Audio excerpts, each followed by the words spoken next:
Hello friends, welcome back to the channel Shri NET JRF physics.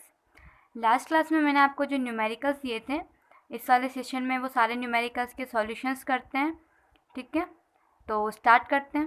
Question number 1 है, a sample of N ideal gas is taken through cyclic process ABCA S in figure. Ideal gas है, उसका एक sample है, उसको ABCA cyclic process हो गया। It absorb 50 joule of heat during part A B.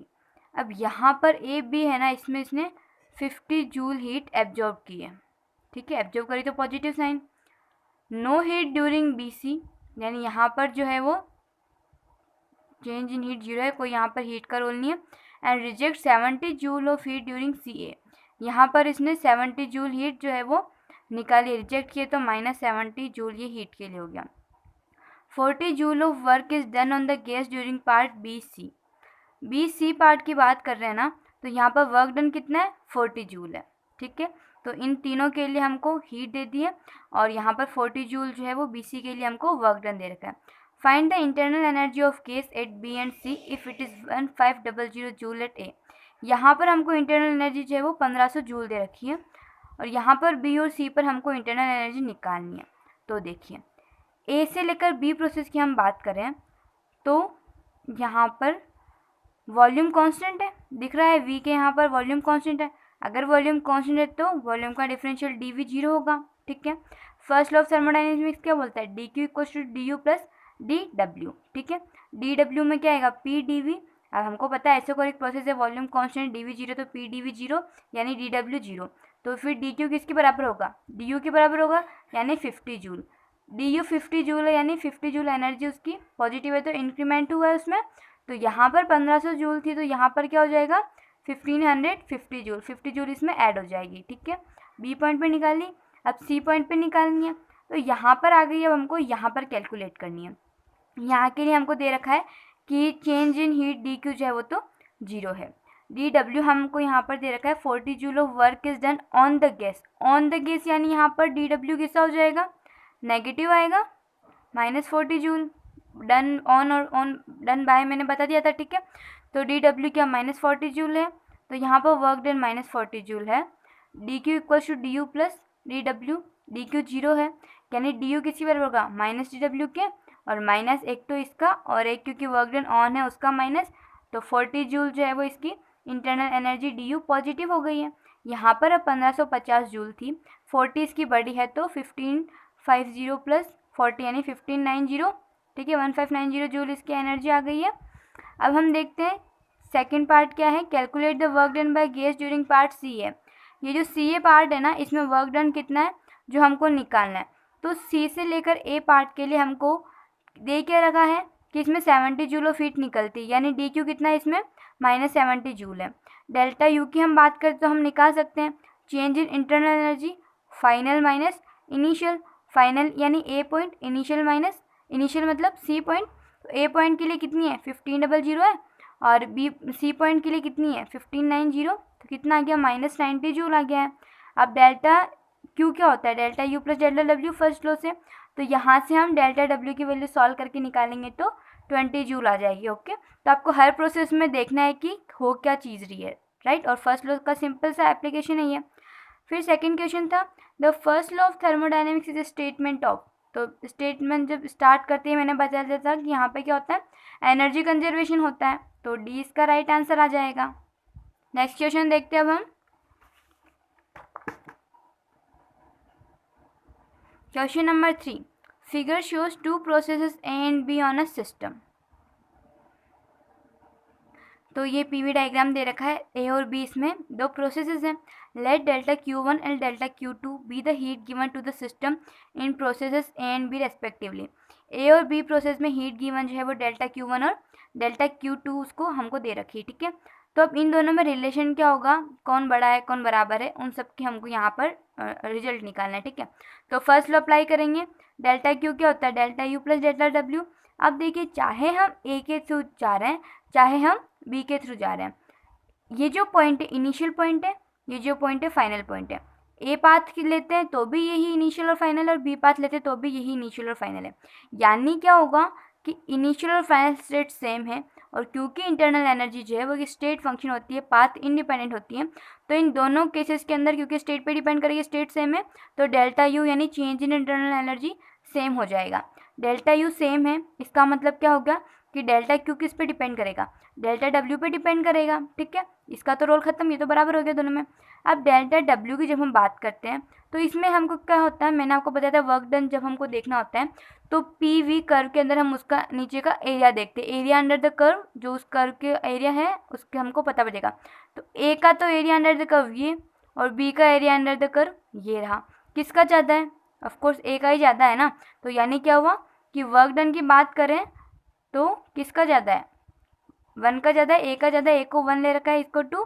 तो इसका मतलब वर्क डन अगर इसके अंदर ज़्यादा है तो क्योंकि डेल्टा यू तो सेम है तो डेल्टा क्यू की हम बात करते तो वो भी 1 के लिए ज़्यादा होगी। ठीक है, नेक्स्ट क्वेश्चन देखिए, क्वेश्चन नंबर 4 है, an ideal gas goes from state I to F as shown in the figure below. ये इसका प्रेशर और टेम्परेचर के बीच का कर्व दे रखा है, ये इस तरीके से जा रहा है। ठीक है, work done by the gas during the process, इस प्रोसेस में गैस के द्वारा वर्क डन क्या होगा वो हमको बताना है, पॉजिटिव है, नेगेटिव है, जीरो है या हम नहीं बता सकते।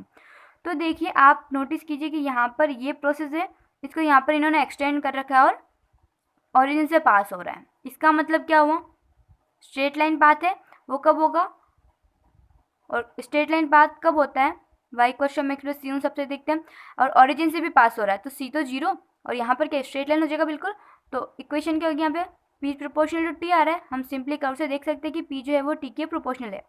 अब पी वी क्या होता है, एन आर टी होता है, पी टी के प्रोपोर्शनल है, यानी पी बाय टी जो है वो कांस्टेंट है यहाँ पर। ठीक है, अब मैं इस इक्वेशन में थोड़ा चेंज करती हूँ, एन और आर तो ऑलरेडी कांस्टेंट है। ठीक है, और मैं इस पूरे को ना ऐसे लिख देती हूँ कि P divided by N R T is equal to V. ठीक है, अब इसमें देखिए पी बाय टी जो है वो हमको इस कर्व से हम देख सकते हैं कि स्ट्रेट लाइन है, इस तरह का है, पी बाय टी कॉन्स्टेंट है। ठीक है, पी बाय टी कॉन्स्टेंट है, एन जो है वो नंबर ऑफ मोल्स कॉन्स्टेंट है, आर ऑलरेडी कॉन्स्टेंट है।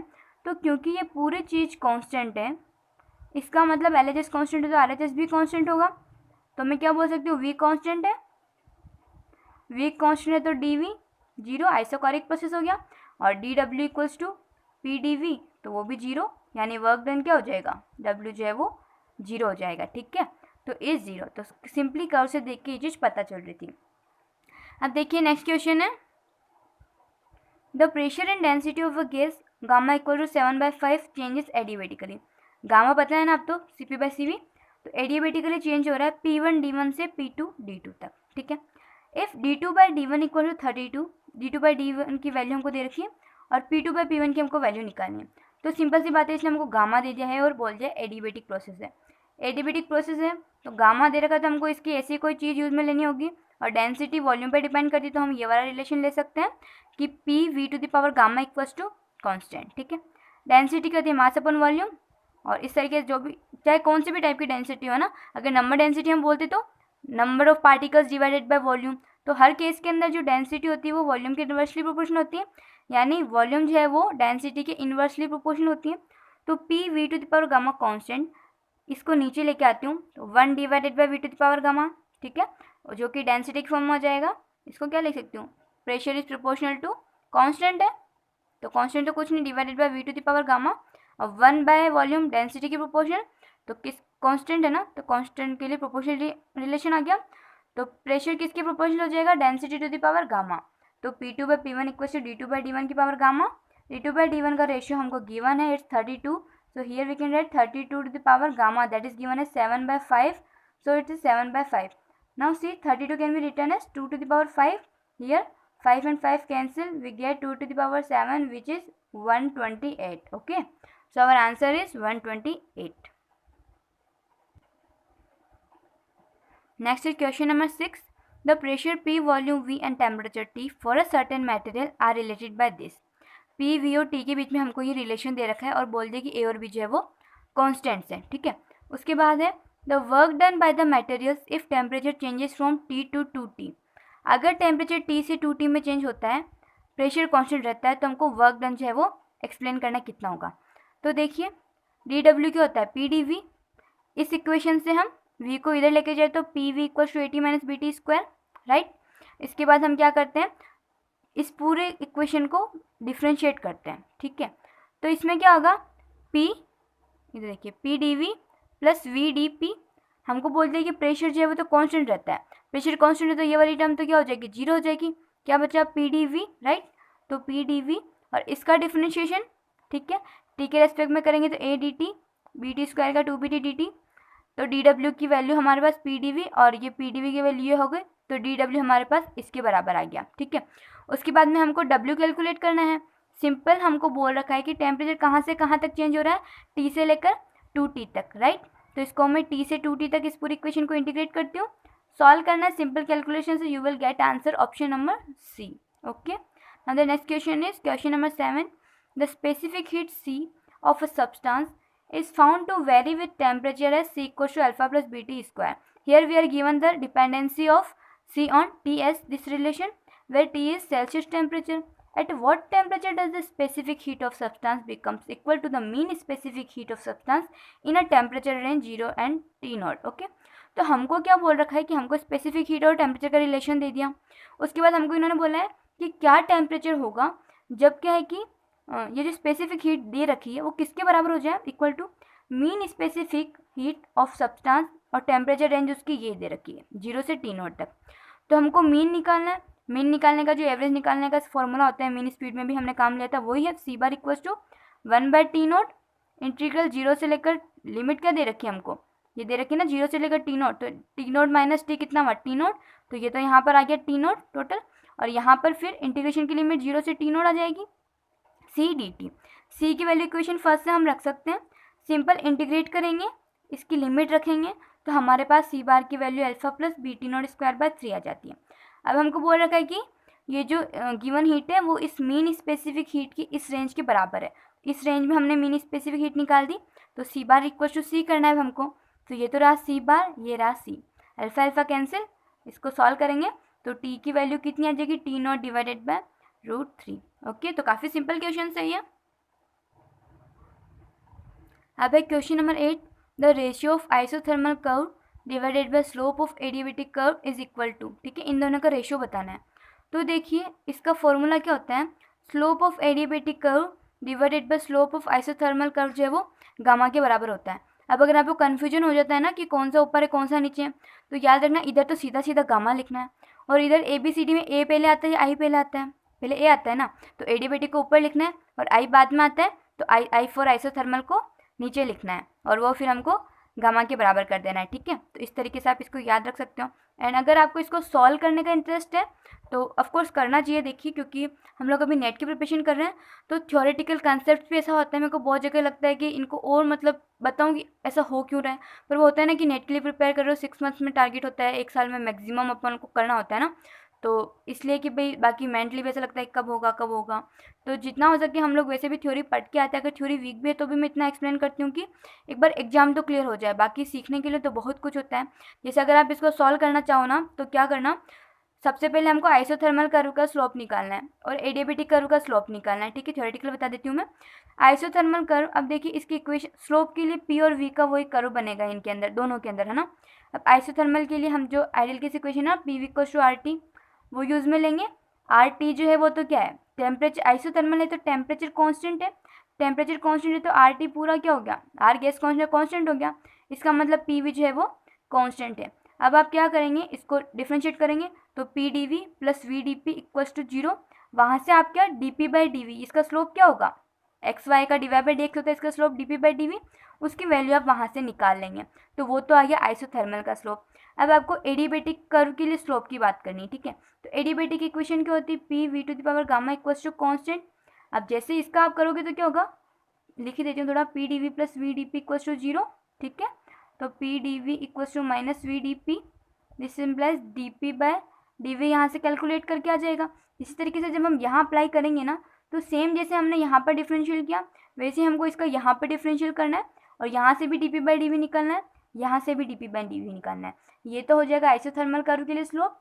ये हो जाएगा एडियाबेटिक कर्व के लिए स्लोप, एंड व्हेन मतलब कंपेयर करोगे ना आप इसको तो आपको आ जाएगा इसका answer slope of adiabatic by isothermal curve equals to gamma. तो सॉल्व करने का तरीका तो ये है, आप लोग कर सकते हो। और अगर एग्जाम में एकदम क्लिक करने के लिए माइंड में ये जो ए पहले आता है आई बाद में आता है और गामा इधर होता है, ये चीज़ ध्यान में रख सकते हो। तो दोनों मैंने बता दिया। नेक्स्ट इज क्वेश्चन नंबर 9 है, if the equation of state for a gas with internal energy U is PV equals to 1/3U. Okay, here then equation for an adiabatic process is what? Okay, so हमको दे रखा है adiabatic process है, adiabatic process यानी dq जो है वो 0 हो गया।